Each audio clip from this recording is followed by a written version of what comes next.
So what's up? How you doing today? We're going to take a look at Bathtub Gin by Phish and some improv ideas for the jam section. So I've got a practice backing track at the end of just this jam part so you can try out these ideas and anything else you've got.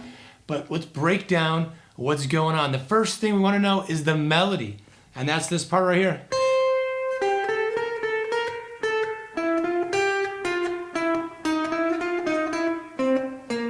That's basically all you need to know, because that not only is gonna make you connect with the song, I mean that's the kind of the little guitar solo thing that leads into the jam, and then it actually usually comes out of it too, and that's just gonna morph into some other song or something. So you wanna really know that, but it's also all the notes. You don't have to even know what's going on, like what's the scale, what's that, but as long as you get these notes under your fingers, and if you can play them other places like that, then it starts to be like, oh, it starts to sound like the song. So really get familiar with those notes, try them out different ways, bends, hammer-ons, throwing some techniques. That's all you need to know. We could stop right there, but let's keep going. So what is this song in? So it is in C Mixolydian, number 2.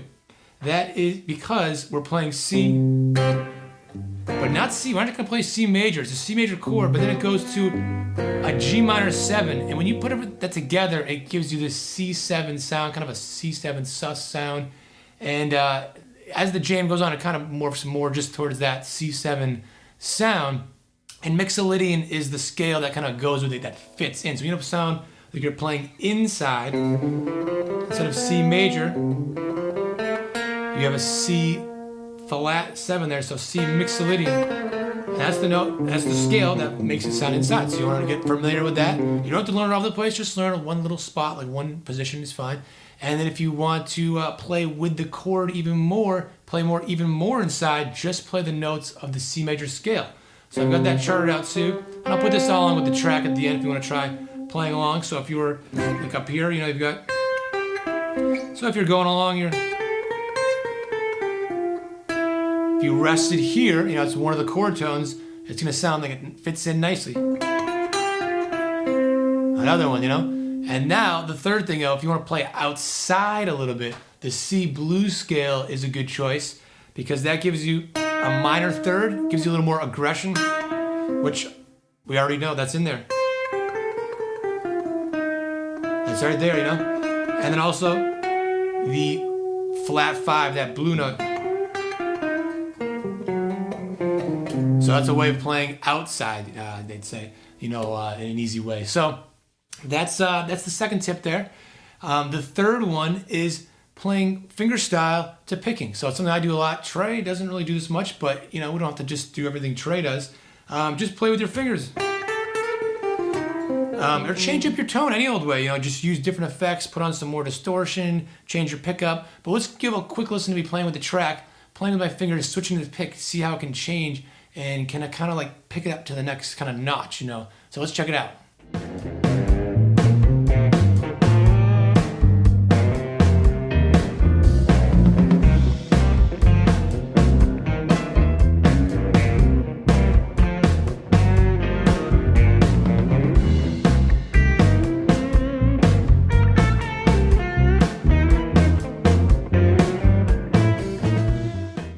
So the fourth tip is adding that flat third, flat 5, but I was just talking about, the minor blues scale here, or just the blues scale, we'll call it, does. So don't always just be playing this right here, but throw in that minor third, and maybe put the major third afterwards if you want, but if you want to be more aggressive, you don't do it at all, but throwing that in there. Let's give a quick listen again to another example of throwing in a little bit more of the minor third and that flat 5, getting away from the safe Mixolydian sound. See how it sounds.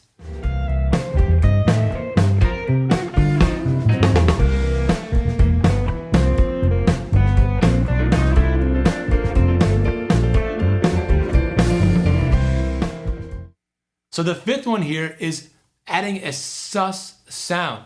And we can do that by taking, say, a C major right here, the third of it, E becomes F. Something like that.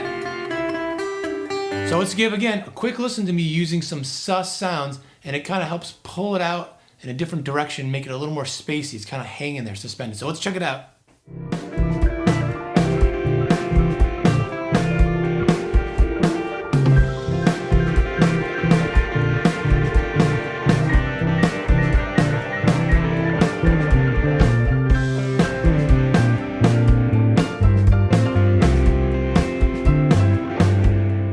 So again, I was doing something like this, and then I was throwing here C sus2 as well by throwing this D here. So you've got G, D, and C. And then I moved it up here, I think, up here, all that stuff. So yeah, throw in some sus. So basically in this case, throwing in a D or an F, you know, sus2, sus4, any of those notes are gonna give you that sound. It's gonna pull it out. And another trick is to actually use the G minor pentatonic. And I have another video, if you like the sound, this dives deeper into this topic of how to use that scale over this exact situation for Shakedown Street from the Grateful Dead. So I will put that in a card somewhere up above. I'll put the link down below too. So if you're like, oh, I like this sus sound in this jamming situation pulling out, check out that video. It dives much deeper into using a minor scale over this situation, something you might not have expected. So anyways, the next one, number 6, is adding some slight string bends. Gives you a real twang.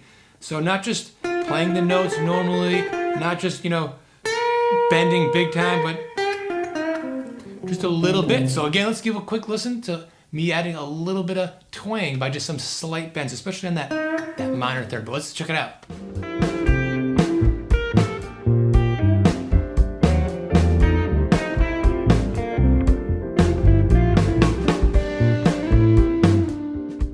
So number 7, the last one, is interaction.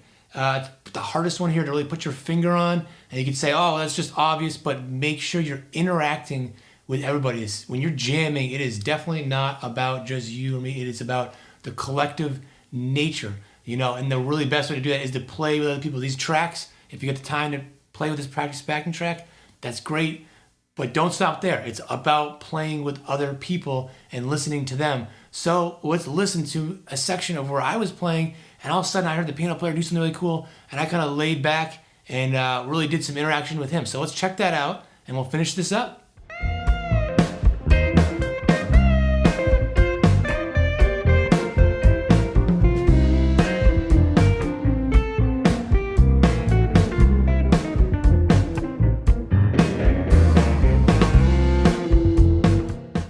So that's it. So quick 7 tips to hopefully give you some more ideas, get the juices flowing, but hopefully you got some ideas too, and you can try it out with the track right now. So hope you have fun with it, and I'll see you in the next video.